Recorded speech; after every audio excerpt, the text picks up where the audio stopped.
Um salve para você que acompanha o nosso canal. É sempre muito bom poder bater um papo com você e o papo de hoje é mais do que especial. A gente vai falar sobre uma produção espanhola dirigida por um cara fenomenal, o Galder Gastelo Urrutia. Vocês vão ouvir falar muito desse cara ainda, não só no vídeo, mas na indústria cinematográfica. O papo é sobre essa produção espanhola chamada O Poço, um filme que é um fenômeno de público, de crítica, de audiência. É o tipo de produção que ou você gosta pra caramba por causa dos impactos causados pela narrativa, ou você rejeita porque você acha uma grande baboseira, acha um exagero, não foi bem feito, é muito surreal pra sua cabeça. Enfim, é polêmico, tem conteúdo, é provocativo, então tem tudo a ver com aquilo que a gente gosta de trazer pra você aqui no canal. Inclusive, mó galera mandou mensagem principalmente pelo Instagram,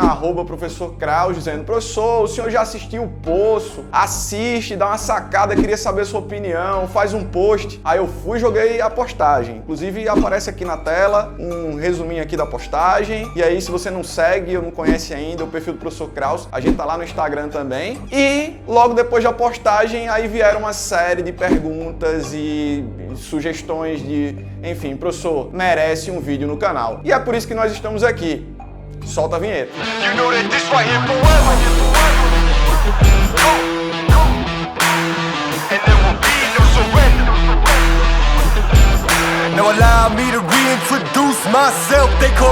Enfim, eu separei uma série de tópicos para falar sobre o filme. Não necessariamente esses tópicos têm uma ordem assim muito convencional. Foram impressões que eu fui tendo sobre o filme e, evidentemente, para ter uma impressão um pouco mais aprofundada, filosófica, sociológica, psicológica, literária, eu tive que assistir mais de uma vez e eu confesso que não foi uma tarefa das mais fáceis, porque o filme ele é muito pesado assim na sua dramaticidade. Então, de cara, a gente tem que pontuar que o filme se trata do gênero terror, suspense. Evidentemente, se trata de uma ficção, galera. Eu vejo muito claramente a proposta da fábula. Então, a fábula ela já rompe com aquela ideia de fidelidade ao que é real, a lógica, enfim, que a gente atrela ao que nós chamamos de realidade. E como toda fábula, nós temos, evidentemente, uma grande mensagem. E nesse caso, a mensagem ela é uma grande bandeira de solidariedade, de fraternidade, de humanidade e empatia. É uma reunião disso tudo, sabe? Tipo, do ser humano se portando de fato como ser humano. E daí já me vem na cabeça uma grande referência filosófica que é Aristóteles. Para Aristóteles, a felicidade é uma prática. Ela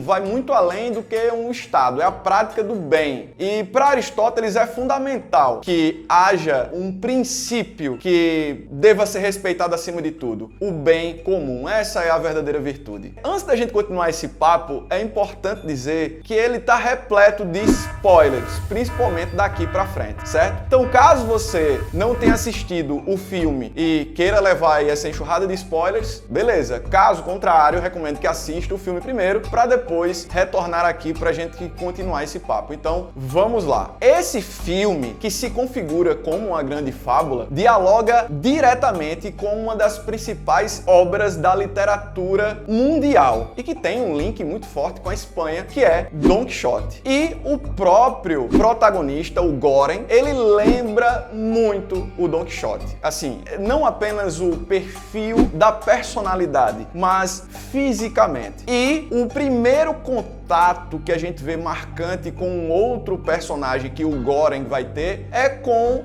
uma figura muito, mas muito caricata que lembra o Sancho Panza, o Trimagazzi, que repete a palavra óbvio e tem ciúme da palavra óbvio como ninguém. Ele repete a palavra, meu Deus, obviamente, dezenas de vezes ao longo do filme. Mas enfim, a obviedade que o Trimagazzi vê tem muito a ver com o posicionamento de Sancho Panza diante de Don Quixote. Para quem conhece um pouco da literatura, sabe que o Don Quixote é uma grande sátira da condição humana. E se o Poço se propõe a a trazer referências tão diretas a Don Quixote é porque o Poço se propõe a se configurar como uma grande sátira da condição humana. Enquanto Gorén é o idealista, aquele que tem uma visão, né, fantástica da realidade, o Trimagazzi, ele seria o equivalente ao Sancho Panza, é a voz da prudência, da obviedade, aquele cara pé no chão, extremamente realista. Diga-se de passagem, as semelhanças, elas não param por aí. Elas não estão apenas na visão de mundo e na ideologia, não estão apenas na questão física, mas tem a ver também com a história.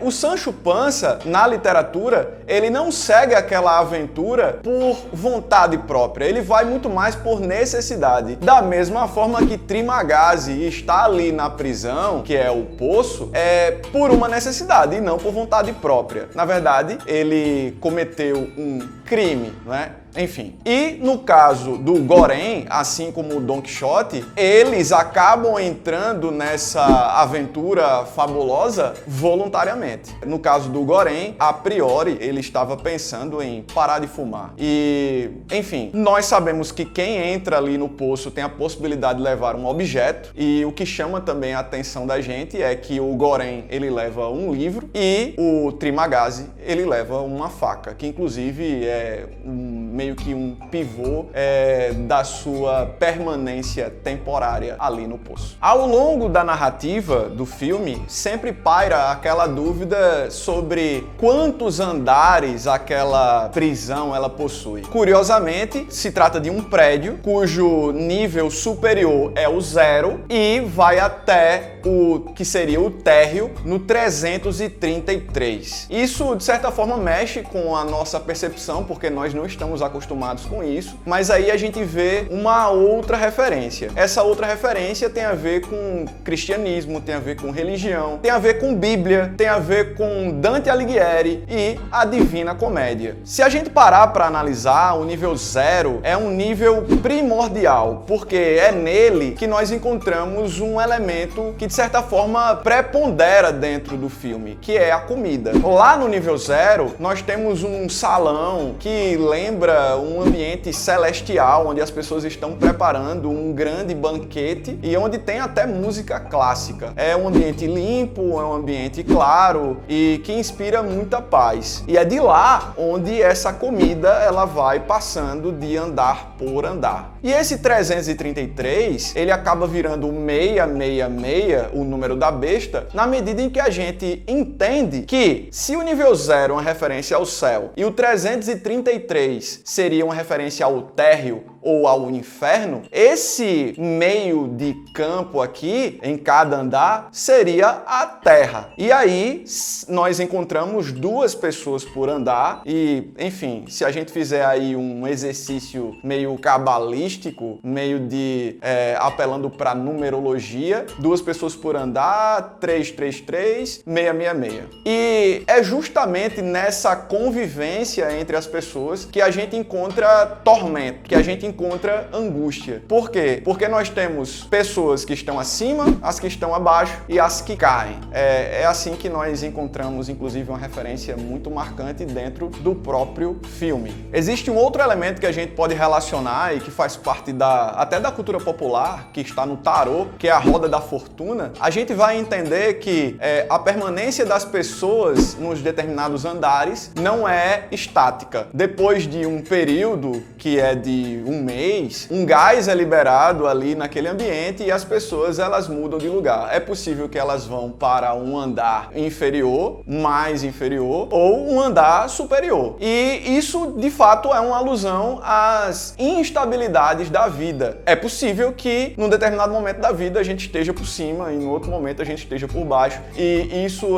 pode afetar diretamente a postura das pessoas no campo relacional. Nessas instabilidades da vida, nós encontramos alguns diálogos entre o Gorén e o Trimagazzi, onde fica bem evidente que não adianta tentar falar com quem está em cima, porque eles simplesmente não respondem. E quanto aos de baixo, em breve haverá menos gente lá embaixo. Mais um link legal que a gente pode fazer com a Divina Comédia de Dante Alighieri é a respeito dos 7 pecados capitais. Ali na convivência dessas pessoas que sempre estão compartilhando do seu andar com alguém, é muito óbvio que a gente vai encontrar alguém Goren demonstrando algum dos 7 pecados capitais. E aí a gente poderia até fazer uma alusão ao existencialismo sartreano. De acordo com Sartre, nós somos livres. E aí você pensa, mas as pessoas estão ali no poço, elas têm um tempo específico para ficar lá e tal. Mas independente de estarem ali limitadas nas suas ações, elas ainda dispõem de liberdade e de responsabilidade. Então Sartre vai dizer que nós somos totalmente livres e totalmente responsáveis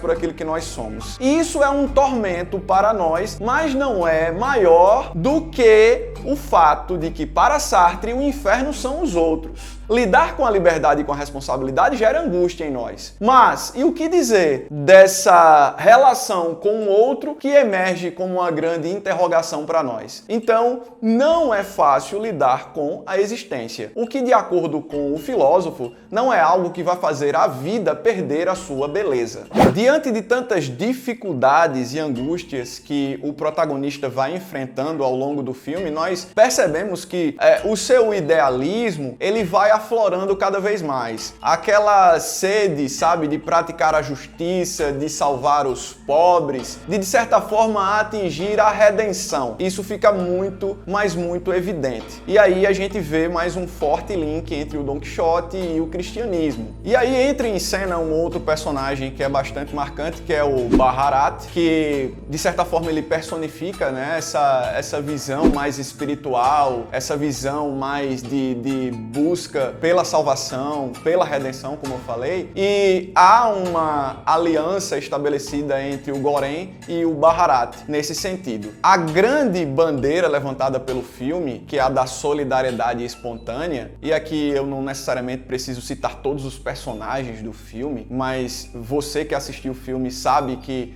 cada personagem, até um pequeno personagem que aparece, por exemplo, tem um trecho que tem um carinha que levou uma grande quantidade de dinheiro para o poço e, tipo, de que serve tanto dinheiro naquela condição?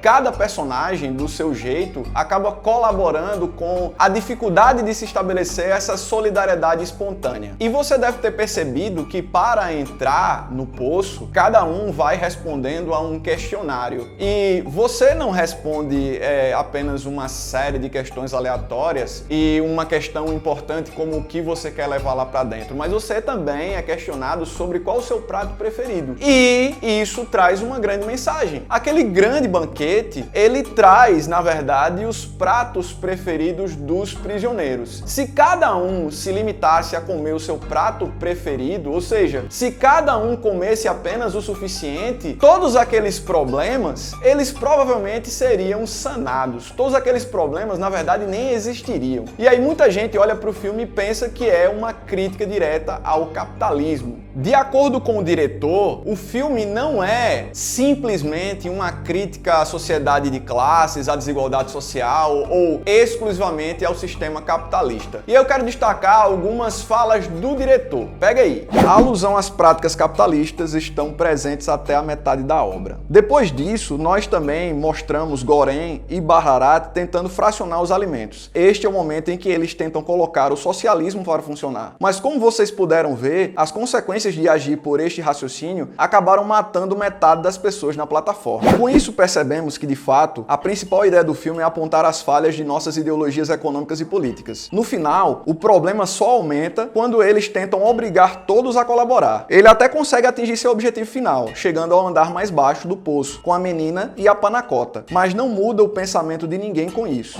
Então, segundo o próprio diretor, longe de ser uma crítica exclusiva e poderosa contra o capitalismo, na verdade, se trata de uma crítica ao capitalismo e ao socialismo. Ao capitalismo nas suas desigualdades e ao socialismo na medida em que ele se propõe a uma distribuição equilibrada, mas sem levar em conta que isso deve ser voluntário. E aí a gente tem que apelar para uma imposição. Então, na narrativa, é assim que se apresenta a crítica, não apenas ao capitalismo, mas ao socialismo. Quando Goren e Baharat, eles percebem que, na base da pancada, as coisas não necessariamente vão ser resolvidas, isso acontece pela intervenção de um sábio. E esse sábio, ele vai dizer que o que eles precisam é, na verdade, de uma grande mensagem. Claro, aí os dois vão tentando equacionar e administrar mensagem e violência de alguma forma. Então, nós nitidamente encontramos os dois personagens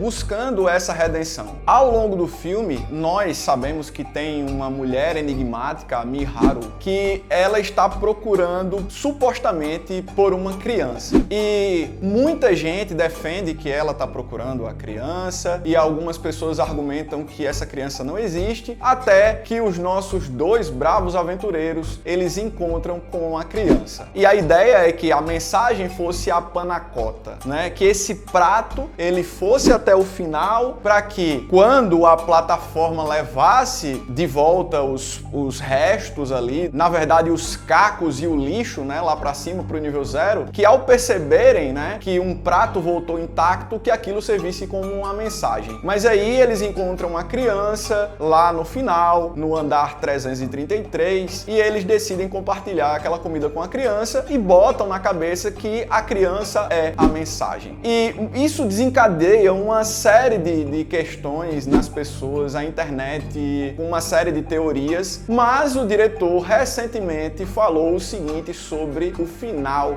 do filme. E aí, antes de dizer o que o diretor argumentou sobre o final do filme, eu quero motivar você a se inscrever no canal. Tem muita gente acompanhando o nosso canal que vai lá, dá uma sacada no vídeo, até comenta, mas esquece de se inscrever. Então, se inscreve no nosso canal, deixa a tua curtida e também deixa o teu comentário. Não é porque o próprio diretor ele apresentou uma explicação para o final que essa explicação é definitiva, segundo o próprio diretor. Então, ele dá uma explicação, mas ele argumenta, não, a minha explicação ela não é definitiva, é que as pessoas elas interpretem, né? Então, até foi gravada uma cena final, mas o diretor foi lá e não, vamos tirar e vamos deixar aqui dessa forma. Então, confere aí na tela o que o diretor falou sobre o final do Poço. Então, de acordo com Galder Gastello Urrutia, o final do filme pode ser explicado da seguinte forma. Para mim, Goren já estava morto antes mesmo de chegar ao nível mais baixo. O que nós vimos a partir de certo ponto é apenas a sua interpretação sobre o que deveria ter acontecido. E ele ainda complementa dizendo o seguinte: é sobre os limites da solidariedade e o quão fácil é ser bom no nível 10 e o quanto pode ser difícil ter uma postura benevolente no nível 182.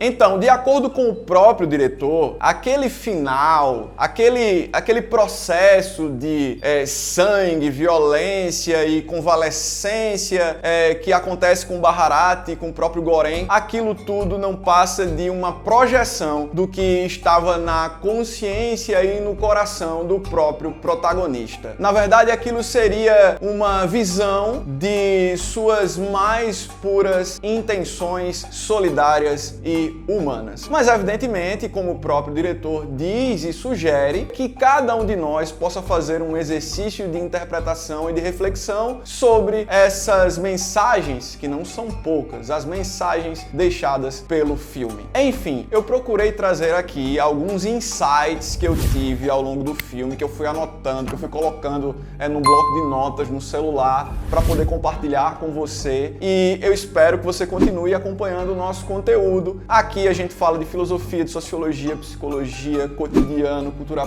pop, enfim. Aqui a gente tá para despertar o senso crítico e mostrar que você é capaz de pensar com a própria cabeça, como o próprio filme propõe. Beleza? Então, até a próxima e um grande abraço.